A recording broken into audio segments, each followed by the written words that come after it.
દિવાળી આવી ગઈ છે, સિટીમાં લાઇટ્સ, મીઠાઈ, શોપિંગની ધમાલ મચી છે. પણ જો આ તહેવારમાં તમે ટ્રાવેલિંગ કરવા જાઓ તો એક બાજુ સુવિધા છે અને બીજી બાજુ લૂંટ મચી છે. હાય, હું છું હેલી. એએમટીએસે પહેલીવાર એક સરસ નિર્ણય લીધો છે.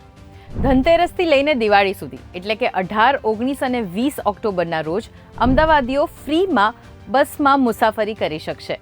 અમદાવાદને ટ્રાફિક ફ્રી અને ફેસ્ટિવ ફ્રેન્ડલી બનાવવાનો એક સરસ પ્રયાસ છે. પણ બીજી બાજુ ખાનગી ટ્રાવેલર્સે તો માજા મૂકી છે.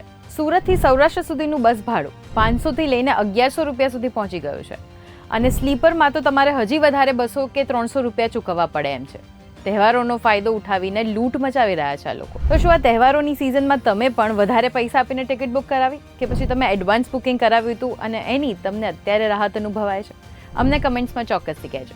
અને આવા જ ઇન્ફોર્મેટિવ ન્યૂઝ માટે ગુજરાત સમાચારના પેજને ફોલો કરી લેજો.